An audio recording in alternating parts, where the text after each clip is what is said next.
Okay, thanks for joining us wherever you are at in the world. We are streaming this in multiple places, in multiple groups, and to multiple audiences. Wherever you are in the world, whatever you're doing, whatever group you're in, whatever channel you're viewing this from, thank you for joining us. This is our superstar client, Lena Barreto, and I'm Coach Stephen Arnold. I've coached clients to 21 international titles in natural sports and fitness modeling. And Lena is one of our clients, and she has a fantastic story that she'd like to share today. There's an objective here that we would like to achieve at the end of this, and it is about creating awareness around breast cancer. We have a couple of clients that are also doing some fundraising events in our group right now, and we're having a big push around this topic. And at the end of the call, we're gonna open up for a live Q&A as well.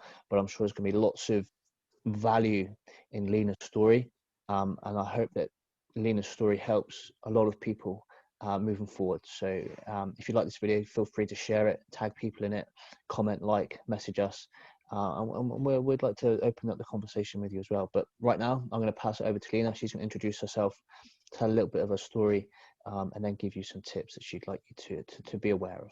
Okay, Lena, take the stage.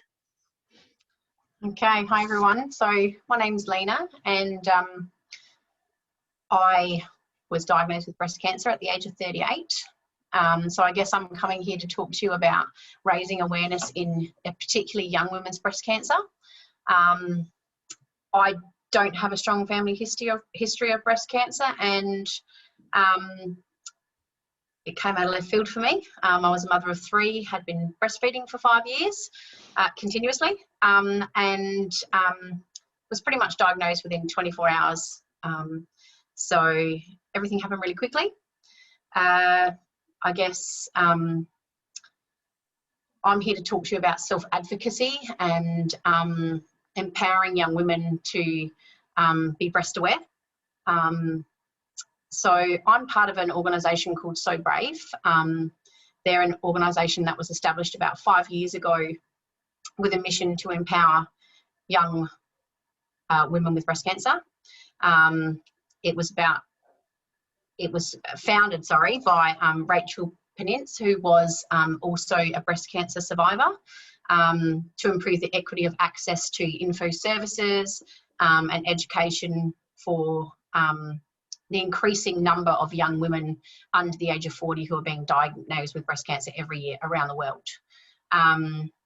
So their plan was to improve on the information and support that was available and that is available to young women, raising awareness, advocating for self-appraisal and advocacy, and also obviously to raise funds and to support the research and education of that. So as I said, I was 38, a mother of 3. I considered fairly fit, and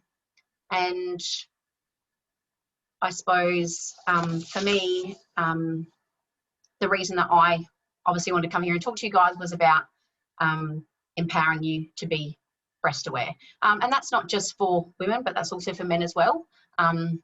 We forget sometimes that it's not just women. Yeah. So what sort of emotions were going through your mind when you first found that lump, and how often were you checking before you actually discovered that? Okay, so checking, I don't think I ever checked. So that, not having a strong family history of breast cancer in my family, it was just something I'd never considered, to be honest. I'd never done self-examination. Emotions, I suppose being a young mum, I had a 5-year-old, a 3-year-old and a 14-month-old at the time. My first thoughts was, what about my kids? So, you know, as a woman, I think we always put ourselves last. And I was a busy mum. I had 3 young children. There were, you know, less than 2 years apart between the age gaps. And, you know, when I look back now, there were signs, but I suppose being a mum, we kind of put ourselves last, and I kind of justified those symptoms. So yeah. Symptoms? So there were varying symptoms. So I was getting an awful ache underneath my arm. I have always gone to the gym, and I put it down to maybe just over exercising. I was incredibly tired continuously, and I put that down to just being busy. But it wasn't just a tired, it was a complete exhaustion. So I'd put the kids to bed at night and I would just totally pass out. And then normal. it wasn't People would just think that that's because they're tired and run down. They wouldn't necessarily think that that was breast cancer. correct. Correct. But looking back on it now, it wasn't just a tiredness, it was an exhaustion. It was a I just felt really run down all the time. It wasn't just tiredness. It wasn't just that I hit that 3 o'clock fatigue. It was a complete exhaustion. So I suppose the next step to that was, after being diagnosed, I walked into the oncologist's office and they said to me, lift your hands in the air. And I was kind of like, well, what does he want me to lift my hands in the air for? And it wasn't until I stood in front of a mirror and I lift my hands in the air and I saw my breast pit. So it kind of pitted up. And I was like, wow, I've never noticed that before. So just standing in the mirror for 2 minutes, lifting your hands above the air, in the shower, checking your breast with a flat hand, you will know the feeling of a lump like breast cancer versus just, you know, a dense tissue when you feel for it correctly. So then when you were going through treatment, what sort of emotions were going through your head? What sort of thought processes were going through your mind? How did that all go for you? I'm a type of person, I kind of get on with things, and all my friends used to say to me, I can't believe how incredibly well you're getting through this. But I suppose they didn't see the 3 o'clock emergency dashes to the hospital and the, the shaking, and when your body becomes neutropenic because your white blood cells and that are becoming so low. But I suppose as a mother, as a wife, I didn't ever show my vulnerability because it was hard enough and emotional enough for my family and my husband and my children that I kind of didn't show that vulnerability. So I suppose that was hard too. I can imagine, yeah. And then after the treatment and you were given the all clear, how did that experience affect your life? How did it affect your view on health? How did it view your view on self-love? How did it affect the relationships that you had with yourself and with other people? What was the outcome of all that experience? It's very traumatic and very challenging, and I'm sure that really affected your self-confidence and your body confidence and the way that you could interact with people. Yeah, absolutely. I suppose after treatment, I'm not in, remission is 5 years. I was diagnosed with a strong hormonal breast cancer, so I do have a chance of it coming back. I take regular medications to try and prevent that from coming back. And, once radiation finished and chemotherapy finished, I then had the onslaught of operations after that as well. So, at 39, I went through a complete hysterectomy, and that was just another preventative measure for me and for my family to try and stop this from ever coming back again. So I suppose the emotional side of it is you're like a roller coaster. You kind of lose a little bit of who you are, and it kind of changes you in various ways, for good and for bad, I suppose. But I suppose for me, I took this journey, and some people don't like to call it that, but that's what I call it. I took this journey as I found the gratitude in some of it. Every day I was grateful that, I found it early enough that I could be treated and we had these treatments available to us. And I had organisations like So Brave available to answer my questions, because they have, a raft of women there who have been through what I have been through. Yeah. Wow. Yeah, I can relate to all of that.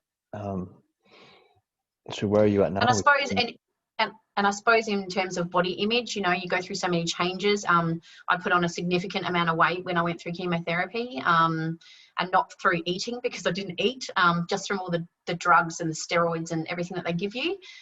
So trying to lose that whilst you're going through menopause, and then you're on medication to try to prevent the cancer coming back, so hormone blockers. Yeah, I suppose it just compounds it. But, I found you.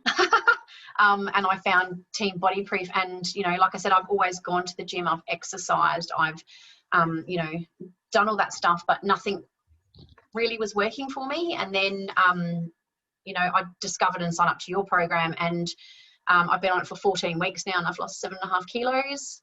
I feel stronger and fitter than I have probably since starting treatment, which was So in incredible that you 2018. can say that after everything you've been through. It's incredible that you feel like that.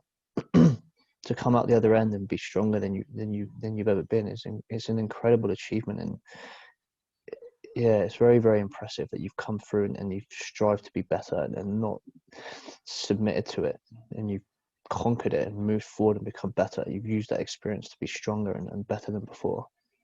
Yeah, and I think that comes down to mindset too, and like I said, who you surround yourself with, and you know, just the way that you look at life. Like, you can take this journey one of two ways, and for me, it was about you know, trying to be fitter and healthier so that I can be the best that I can possibly be for my family. So, like I said, you know, I was really fatigued after treatment because of medications, and you know, this program's really helped me in terms of managing that fatigue.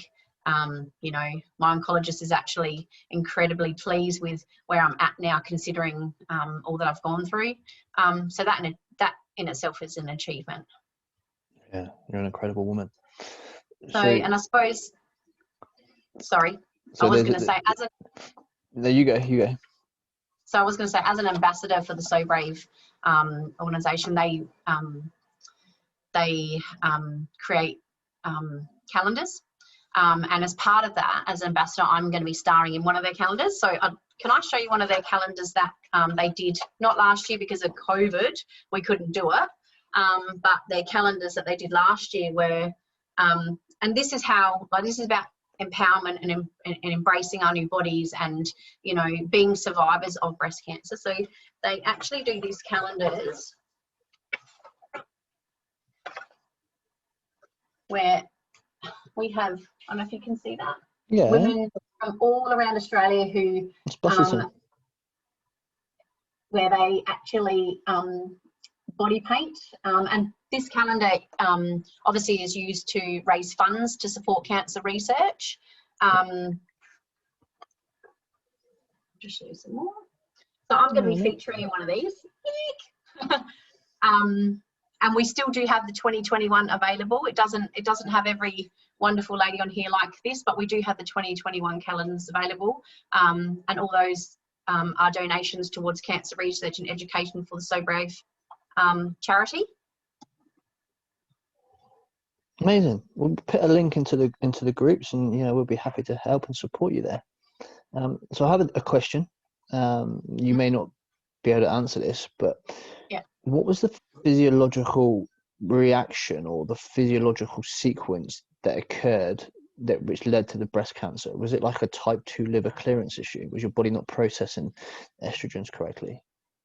No. So as I explained previously, I was had been breastfeeding my kids for a period of 5 years, and at the time I was breastfeeding my daughter, and she leant on me, and she leant on me, and it really, really hurt, and it actually prompted me to feel my breast, which, like I said, I've never done before. Obviously then, you know, I was kind of like, oh, that's a bit, mention it to my husband, and because of my cousin, who has also had breast cancer, and my husband, they really pushed me to go get it checked.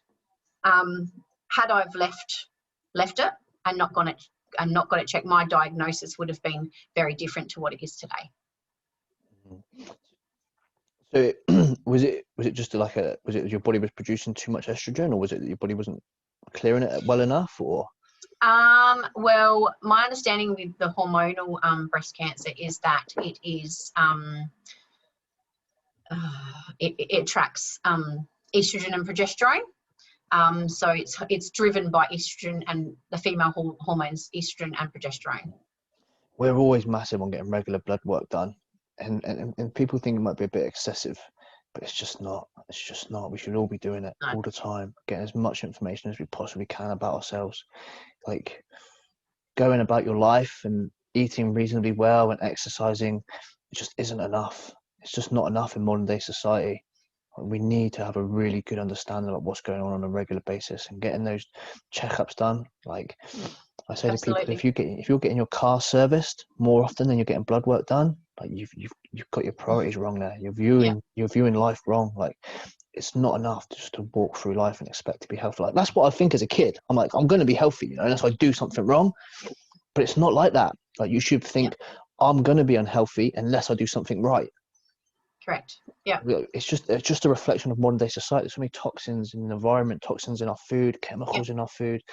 Like it's just a reflection of modern day times, and you know, we need to be proactive with it all. Like we need to be doing these checkups. We need to be eating to our bodies, and training and processing stress properly. And if we don't do that, we are going to get health issues, whether that's, you know, a rash on your skin, or whether that's not looking and feeling or having the energy or having the cognitive function or the mood regulation that you want. Or it could be something more life threatening. But there's going to be consequences unless we're proactive with our health. We can't be passive with our health. And what you're saying is, do your checks, and what I'm saying is do your checks, whether it's not maybe for breast cancer prevention, but just to be in a good standard of health, and do everything that you can to bring yourself into homeostasis. And I think that's where, like, the self-advocacy, which is, like I said, so great, promotes heavily, is that if you feel that something, because so many women go misdiagnosed because, oh, you're too young. I know that there's women in their 20s in our group that have been diagnosed with breast cancer. So it's about that self-advocacy. So if you know that something is wrong, or you feel that something's wrong, you know your body better than anybody else. It's about, okay, well, they're not listening. I know that something's wrong. So advocate for yourself. Yeah, advocate for yourself. I like that. Okay, so what are you sort of doing now, and what are you striving for now that this is sort of almost behind you? What are your objective towards your own health? Like, what are you looking to achieve, and how are you moving forward with that? Okay, so I suppose maintaining a healthy lifestyle, eating correctly, exercising regularly, maintaining, you know, a good fat muscle ratio, you know, it helps improve my cognitive function. It helps improve my fatigue. So it just, for me, it's about just living a healthy lifestyle so that I have the best chance of this never, ever coming back. And I guess for you now, it's like you're really motivated to really be the best that you can be and be the healthiest that you can be. Yeah, I am. And my drivers are my kids. They're absolutely my kids and my husband. And I think they've always been my drivers. I think they were the ones that got me through the treatment and got me through, you know, the onslaught, and having an amazing support network of friends and family and, you know, charities like this who can help you. Well, it's an amazing story, and I don't think people realize what it really does to somebody when they do get diagnosed, and what they have to go through, and what it does to them after. I mean, we were speaking previously about the interactions I had with somebody that was a breast cancer survivor, and you know, I couldn't even comprehend how it affected her, and just massive respect to anybody that's gone through that. It's completely heartbreaking and life-changing. But I think what we're both trying to say is, you know, be self-advocating and be proactive with your health in all areas, because it's, you know, the consequences for not doing it or being slack with it are very severe, and you just don't want to end up there. So, you know, let's be on top of it with everything. Take the time, and don't put it off until tomorrow. Don't put it off till tomorrow, and make the time. Don't put it off until tomorrow, because that's what we do. And I think women are more so, we're bad for that, because we seem to put ourselves last. I know, like, all the mums that I talk to, we put ourselves last, and it's always, we'll deal with us tomorrow, but we'll deal with everyone else today. And so, you know, this program and coming to Team Body Proof, that was about me taking control of what I can control for my own health, and taking some time for me so that I can be the best version of me for both myself and for my family. Yeah, we see that so often with mothers. They're like, I'll literally prep my husband's food, I'll prep the kids' food, and I won't do my own, and I'll just eat whatever. It's like they have to sacrifice their own health to be able to provide. It's just like, it's been passed down to generations. When we didn't have such an abundance, when we didn't have such a booming economy, we had to, you know, make ourselves go a little bit hungry so we could provide for the kids. That's how it was back in the old days. And that trauma Yeah. has been passed down the generations, but it's up to us now to take action on that and to stop that and to say, hey, we don't need to live like that anymore. We live in a world of abundance, of infinite abundance. Yeah. And it's going to stop with me now. I know that I cannot provide in the best way possible until I'm in the best health that I can be. And that doesn't involve me sacrificing myself. I have to put myself first. And it's really hard for people to get their heads around this. I need to put myself first so that I'm in the best standard of health and energy and mood so that I can give better. And it's hard to do that. It is hard, but we need to do it. We need to learn to do it. All of us need to learn to do that. Put ourselves first, put our health first. Yeah. And once you have that in place, everything else can build off that. The relationships you have, the career, the business, the success you have in other areas of your life, all build off of health. Health has to come first. It's the first foundation block that we create, and then we build from that. And if you don't do that, then you're always going to fall short. Yeah. Yeah. All right, Lena. Well, that was fantastic. A very good insight. Yeah, it's been a pleasure to hear your story and share your story, and hopefully people will listen to this and take that on board, and you know, take the steps that are needed to live the best life possible, and let's hope that we can create awareness and bring the rates down. Is there anything you'd like to add before you go? You happy, Lena? I'm happy. That's brilliant. No, just the fact that please check. It takes 5 minutes. Feel it on the 5th is what we say, of the 5th of every month. And yeah, if you'd like to support So Brave, I'll hit up some links in there, whether you want to just raise awareness, spread our message, or provide some kind of financial donation so we can continue to support the research for young women's breast cancer. Yeah, and if you've got a story like this, or there's something you want to ask, just pop it in the comments below. We'll come through and we'll get back to you for sure. All right, Lena, I'm going to go. We're going to end this. It's been a pleasure. Look after yourself. We'll speak soon. Thank you, Stephen. Bye. Thank you.